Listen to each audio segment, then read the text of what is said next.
So ayan, nandito ngayon tayo sa Metro 10 Convention Center. So eto naman, magti-training naman tayo para madagdagan ng ating kaalaman. Sabi nga nila, GLLA, so ibig sabihin, Good Learnings and Listening Attitude. So dito, dapat maging empty glass lang tayo para at least mas marami tayong matututunan. So the more na nagiging empty glass tayo, mas marami tayong ma-observe na mga learnings na makakatulong po sa atin. So kailangan makinig tayong mabuti. So eto, ang dami ng tao dito. So dagsa ang tao dito sa Metro 10 Convention Center, dito sa Ortigas. Yan. So habang nag-i-speaker yan, video ko yung kung gaano karaming tao. So andito naman sila Boss Vic at Doc Atoy. So ang page naman nila is Health Forum with Doc Atoy. Papalo na lang guys yung page nila para at least mas marami pong matuto sa kalusugan. Kasi nagkakandak po kami ng pre-health consultation. So ayan, ang dami ng tao guys. So dagsa. So mamaya-maya pa magsidatingan na yung iba. Habang inaantay namin si RDR kasi siya yung magti-training po sa amin regarding po sa activities na ginagawa namin. Si RDR. Siyempre, familiar naman kayo kay RDR. Siya yung RDR Talks. Kumbaga, marami siyang kinakausap na mga mayayaman na tao. Yung mga bilyonaryo, mga kinakausap niya, mga ini-interview niya. So, sobrang privilege na makasama kami dito sa training na to. So, ito guys, binayaran pa namin yung ticket dito. So, sobrang privilege talaga na makasama kami dito sa training na to. Saka, sobrang ganda ng mga sasabihin niya mamaya at sobrang makakatulong po. At sobrang daming good news na sasabihin mamaya. So ayan, inaantay na namin siya. So habang nagtutok sila Doc, so upo muna tayo dito para at least makikinig naman tayo kung ano yung mga sinasabi nila dito para at least mas matuto tayo guys. So ayan, waiting lang tayo habang nagtutok sila. Siguro si RDR nasa biyahe na din. And then yan, ang saya dito guys. Sobrang saya. Kasi dito, malalaman na namin yung sikreto paano umasenso sa buhay. Paano yung paggamit ng tama sa social media. Kasi ang topic mamaya about content creator. Kumbaga, paano natin mamamaster yung paggamit sa social media. So ayan na nga si RDR guys. Tatawagin na siya maya-maya. Ayan na. Ayan na, sobrang nakaka-excite guys. Kasi ngayon pa lang ako maka-attend sa mga ganito. Sobrang privilege na maka-attend ako sa mga ganitong bagay na training. So, ito bayad na bayad. Kaya talagang tutuduhan niya yung pagtuturo niya mamaya. So, ayan. Antayin na lang natin siya. So, intro pa lang yan. Ang pambansang mentor, coach. Every day is a learning process. At ito tol, RDR. maganda sa mga bibitawan niya, bato-bato sa langit, ang tamaan sa pool. Tingnan natin siya guys. Yan ha? Ano? Bato-bato sa Ayan, langit. nasa tinataas ko na yung cellphone ko dito para at least makuha natin ng tama. Hindi nga. Ayan na. Without Ayan na, so tatayo na kami dito para at least may video ko na siya. Ito. Ayan, grabe, nakaka-excite. Hindi ko akalain na makita ko pala yung idol ko sa personal. Ito talaga yung lagi kong pinapanood. Simula nung nag-start ako mag-business sa online. At sobrang nai-inspire ako sa mga sinasabi niya. Ang galing talaga siya magturo. Sobrang dami na rin niyang natulungan na tao na umasenso guys. So dati rin tong sumali sa mga network marketing.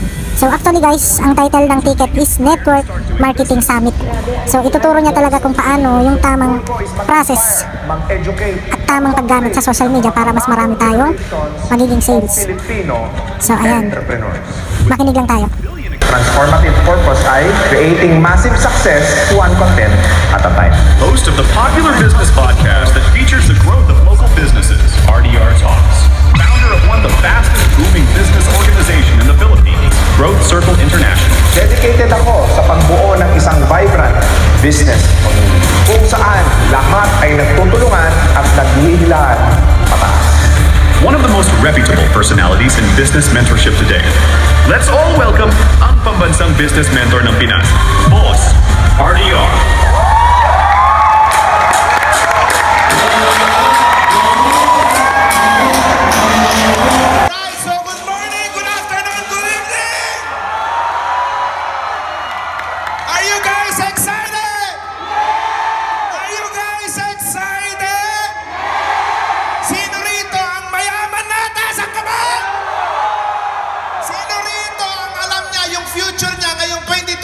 Lahat ng sa Energia. Palakpan naman natin ang kumpanya. Ayan, you may take a seat. Ayan, maraming salamat po for a very warm welcome. Actually, nakakamiss po, no? Nakakamiss yung ganitong event. Para ho sa inyong kaalaman, I'm also a former networker. Ayan. So, kagaya nyo rin ho ako. Dati ho ay nakikinig lang din po ako. Actually, kung nasaan man po ako ngayon, masasabi ko na utang ko ito sa industriya ng network marketing. Tanong nyo sa akin kung bakit. Tanong nyo kung bakit. Kasi ito ang naghulma, ito ang nagturo, ito ang nagbigay sa akin ng pag-asa na kahit bobo ako, undergraduate ako, may chance ang umasenso at yumaman. Napakasarap po sa pakiramdam na nagtitipon-tipon ho tayong lahat dito. Nakasama nyo yung mga katabi nyo ngayon sa inyong mga upuan. Na sobrang saya ng feeling na lahat tayo nandito, positibo, nag-aaral. At inaasam natin na makuha natin yung mga pangarap natin sa buhay. Kasi maraming tao sa labas, hindi nila pinag-uusapan yung usaping tagumpay. Everybody say tagumpay. Tagumpay! Kasi bakit? Ang oportunidad kasi sa labas, imposible ang tagumpay. Samantalang kayo ay may bihikulo para marating nyo ang mga pangarap nyo sa buhay. Kaya nga tayo nandito at nag-aaral eh. Nagtutuklas tayo ng mga bagong kaalaman para mas mapabilis yung tatahakin nating daan papunta doon sa tagumpay na gusto natin makuha sa buhay natin. And I believe na lahat kayong nandito, yun ang mission natin, na umasenso para man lang yung mga magulang natin na may edad ay mabalikan man lang sana natin. Yung mga anak natin, huwag na sanang maranasan yung hirap na naranasan natin. Na dahil sa oportunidad na ibibigay sa inyo at pinagkaloob sa inyo, ay maitawid natin yung salitang success. So ngayon, pagpasensyahan nyo at meron ho akong maiksing presentation. Ito ho ay tatagal lamang po ng 5 minuto. Okay lang ba? Yes! And 5 hours. Yes! Ayan, so siguro slides na tayo. Okay, so nandito po ako para magbahagi ng aking kaalaman tungkol sa industriya ng network marketing business.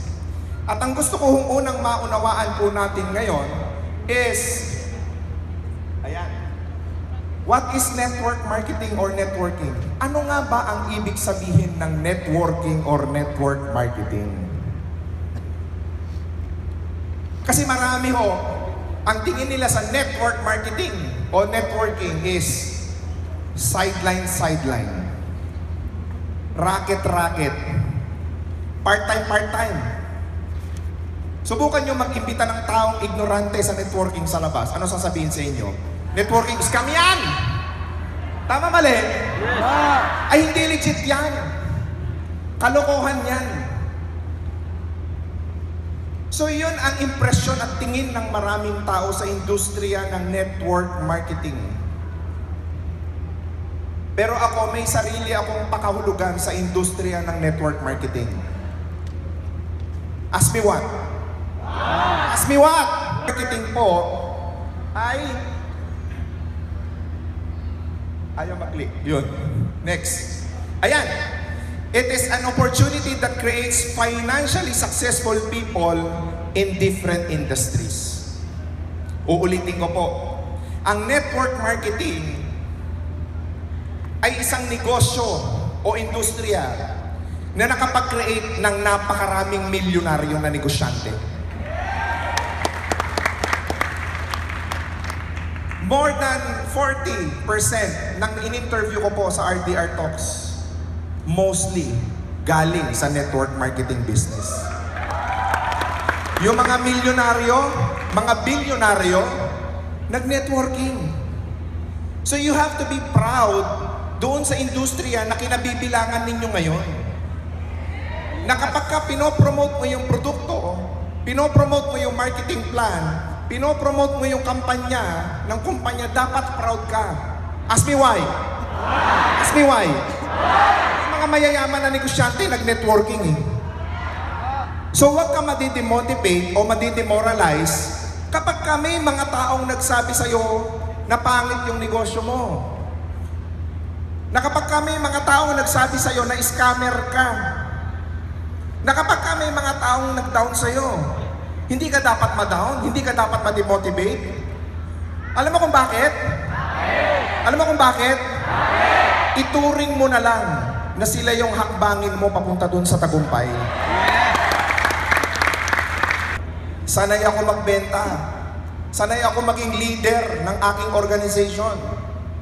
At ang negosyo, ganun din, parehas lang. Kaya nga no wonder, yung mga magagaling na negosyante in-interview ko galing sa network marketing industry. Next.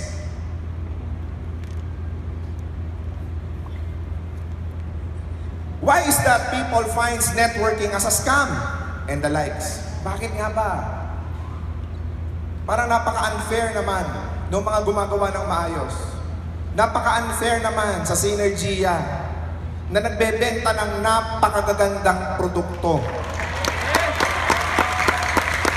Na nag-e-educate ng tao that there is alternative medicine. Na may oportunidad na bukod sa kikita ka, o pwede pang humaba ang buhay mo. Unfair naman. Tama mali? Bakit naman generalize ng taong bayan na scam ang network marketing? Why? It is all because, ayan, wait lang po there are 3 types of people. Informed, yung alam nila, kayo yun. Everybody sabihin nyo nga, I'm informed. Na maganda ang networking. Next, uninformed, yung mga wala pang alam. Which is, sa panahon po natin ngayon, bibihira na lang. Bihira na lang ang walang alam, ang hindi nila alam ang networking. Pero majority sa kanila, nahulog doon sa pangatlo, yung misinformed. Bakit?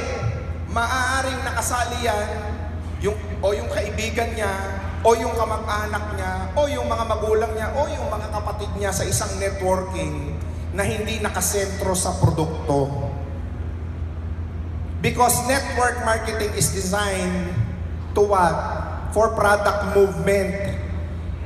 Dati, naalala ko nung merong new dealership orientation, ang networking daw ay ginawa para hindi na kumuha ng mga endorser yung mga kumpanya at na mga i-move yung produkto kasi napakamahal ng magpa-commercial sa TV, sa radio, sa ads at mahal ho kumuha ng artista.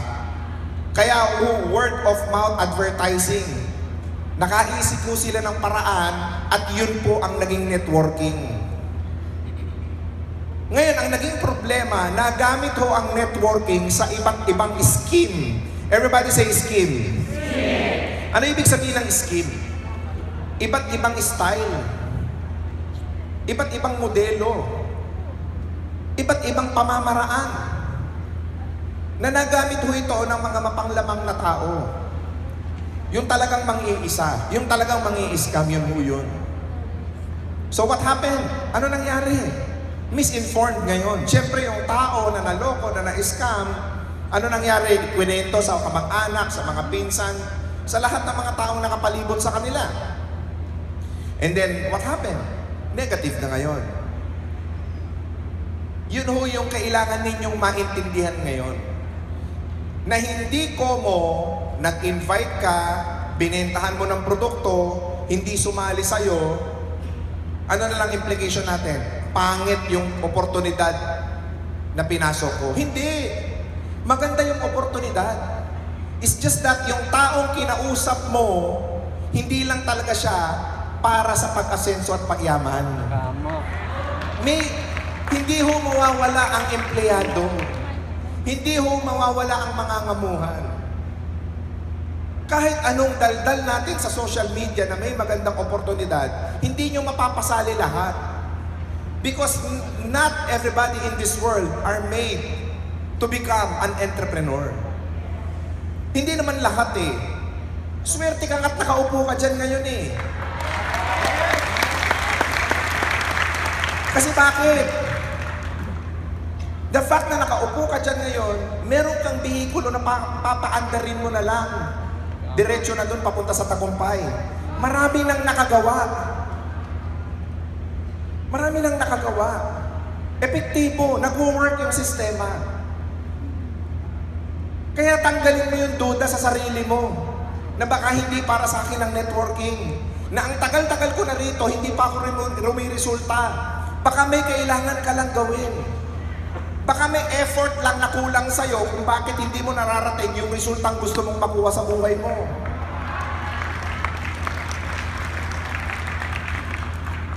Wala hong magdadala sa'yo sa tagumpay, kundi yung dalawang paa mo at dalawang kamay mo.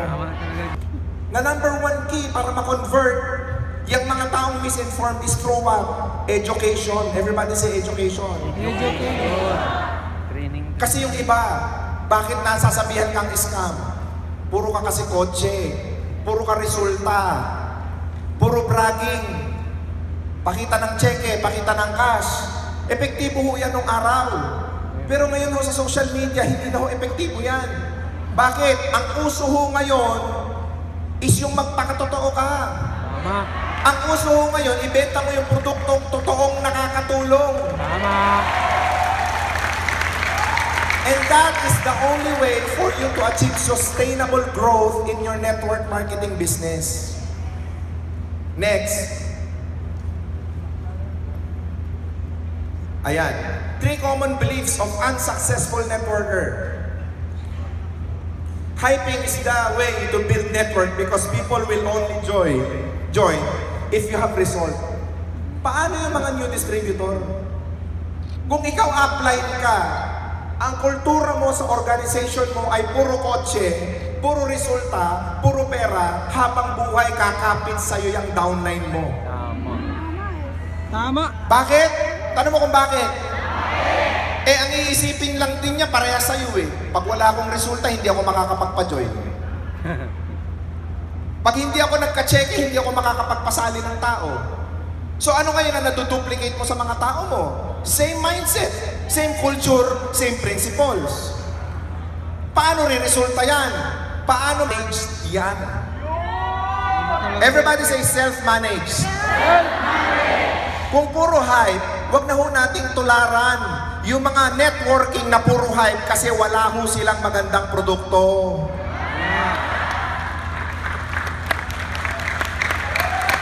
Tama, mali. Eh, natural yun ang gagawin nila. Huwag mong gayahin. May maganda kang produkto eh. May inilalaban kang resulta. Hindi magiging sustainable yung organization mo, tura ng grupo ninyo. Next thing, focusing on recruitment because selling retail will not give you a fortune. Sino nagsabi sa inyo na hindi kayo pwedeng yumaman sa pagbebenta ng produkto?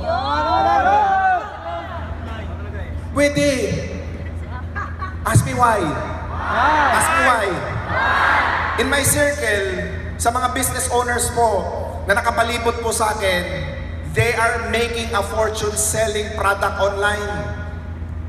As a matter of fact, kumikita po sila ng milyon-milyon at meron pang naging bilyonarya at bilyonaryo sa pagbebenta ng produkto.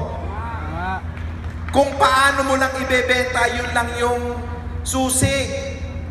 Hindi sir benta naman kasi ako ng benta ng produkto, wala talagang bumibili. Baka kailangan mong aralin kung paano tama magbenta. Babagsak pa rin tayo saan? Sa education. Lack of knowledge. Paano pinapatin ka ng product orientation, tinatamad ka? Tama, mali? Paano pinapapunta ka ng seminar ng upline mo sa office? Oy, meron health forum. Oy, may mga ganito. Ano sasabihin mo? Hindi, busy ako eh. Tama, mali? Busy ka saan? Ito masakit. Busy ka pero wala kang resulta. Tama? Ito mas masakit. Busy ka tapos isisihin mo yung upline mo na scam ka. Ito masakit, nag-invest ka, laki-laki, kumuha ka pa ng opisina. Tapos sasabihin mo sa akin, hindi naman kumikita. Ang tanong, nagbenta ka ba? Nagbenta ka ba? Nag-push ka ba ng produkto? Inaral mo ba yung produkto? Para saan ang bitter C? Tama.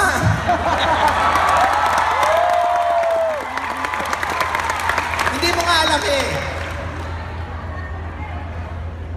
Tapos sasabihin mo sa akin, hindi pangit yung kumpanya. Maling oportunidad. Mali yung pinasukan mong network market. O kaya mali kang tao. Sige, tingnan mo yung mga katabi mo. Sabihin mo, friend. May tama ka ba? May tama ka ba?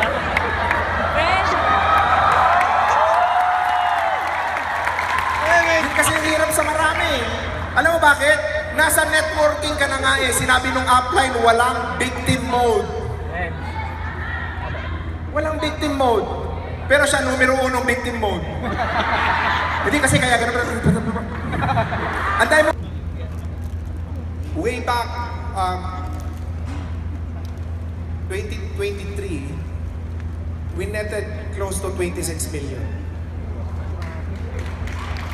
Maliit ho yun. Maliit ho yun. Bakit? Tanong nyo kung bakit?